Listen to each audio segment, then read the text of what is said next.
Basically, I've been back in court since May of 2008 when I was charged again with defamatory libel and slander. I was at Confederation Building here in St. John's, and once more Constable Roy Normore came by to recharge me with the same charge but under a different number of the criminal code. In 2006, 301 of the criminal code was declared to be unconstitutional. Excuse me, that was 2008.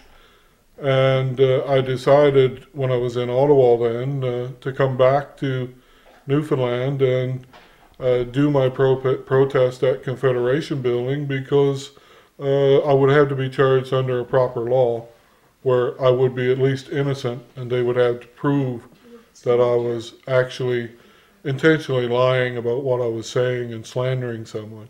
So now they've charged me with slander and defamation, but under Section 300 of the Criminal Code. When I was in Ottawa in 2006, the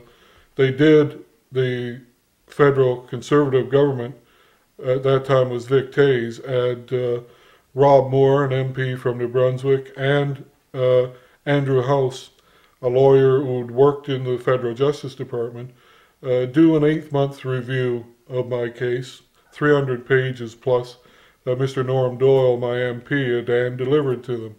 In December of 2006, Mr. Andrew House called me at home in Newfoundland and said that the review was complete after 8 months, and the report was on the appropriate desk within the Federal Justice Department, and they would contact me. So I said, thank you, Mr. House, that's my Christmas gift. But unfortunately, during Christmas, Mr. Vic Tays was taken out of the Federal Justice Minister's portfolio, and it was given to Mr. Rob Nicholson, excuse me. So I went to see Mr. Doyle while he was home during the Christmas break, my MP, and Norm said, Byron, I have a meeting with Rob Nicholson after Christmas. I'll certainly bring it up and find out what's happened to your file.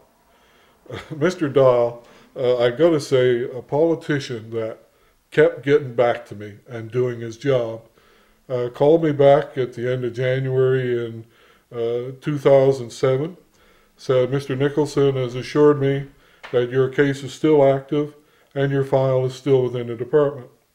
Well, it's 2009 now. I still don't have that report. So in 2008, I decided that the best thing for me to do would be to go back to Ottawa, make my presence known again at Parliament with permits and my signs. So in March, I went back to Ottawa again to find out what's going on. I had a sign asking Mr. Harper and the Justice Department, where is the report? You did an 8-month review of my case. I'd like to know what happened. I still don't have the report to this day, and I still don't know what happened to the report or what they found out.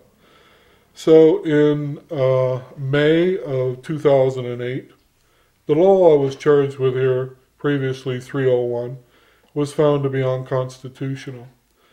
So I said to a man that I was protesting with, Father Tony Van E., a right-to-life priest, that the best thing for me to do is to go back to Newfoundland, to Confederation Building, start my protest again, and then they would have to charge me with a proper law. So he said, yeah, you may be right. So that's what I did. In May, I came back to Newfoundland in May of 2008 and went to Confederation Building with my signs and my handouts. I was there for 5 days. Mr. Danny Williams, and before Danny got into politics, Williams, Robotham, Mackay, and Marshall were my legal firm. They represented me. They were my lawyers. When Danny got into politics, Mr. Robotham returned my file, said they could no longer represent me, and wished me good luck finding another lawyer. Well, I haven't had another lawyer since.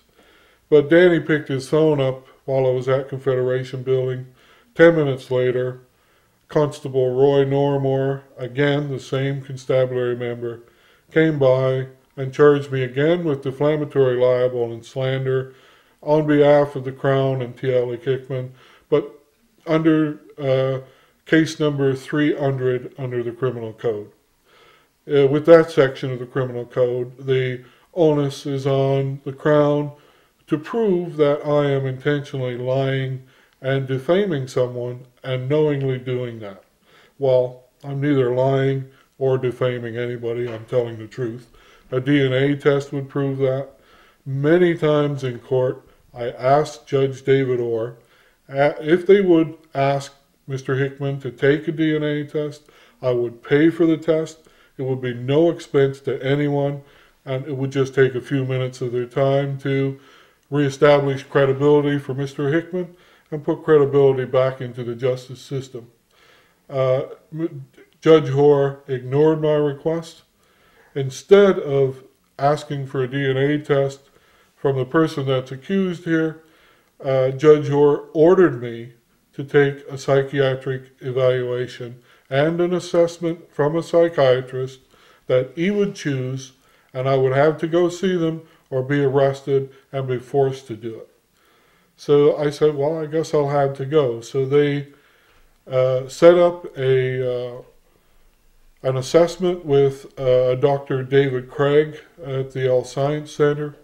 On April the 3rd, I was to appear there.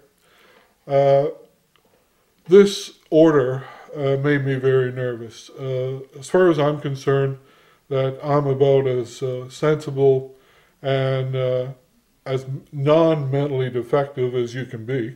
Of course, if you're crazy, you would think that way, but that's how I feel. But I decided then that this scared me. So this was the Friday the 13th of March of 2009. Friday the 13th didn't sound good, but ordering a psychiatric assessment sounded worse. So I instantly talked with my wife and some friends after court, and everyone suggested that your best bet is to get an independent psychiatric review on your own. So I contacted some folks that I know in Toronto who immediately set up a meeting for me with Dr. Marty McKay, a clinical psychologist.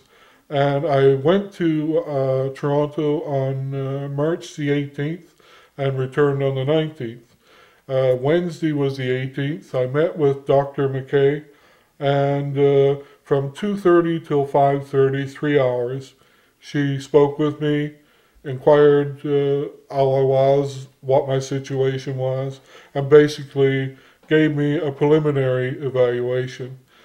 She requested and hoped that we could have further consultation, and emailed me so that people would understand where I was and what had happened when I was there. So I came back on the 19th. I wrote a letter to my legal aid lawyer, Michelle Cody, and Anne delivered it to her office, asked her if she would contact the Crown Prosecutor's office and get in touch with Judge Orr so I could request that this independent review, because of the high profile of T.L. Hickman here in this province, I don't feel I can get a fair shake here. So I wanted it independently done in another province with someone that I didn't know or they didn't know, and I never met Dr. McKay before. And I took this request to Michelle Cody's office, who in turn spoke with Elaine Reed at the prosecutor's office. They arranged for me to reappear in front of Judge David Orr on March the 25th.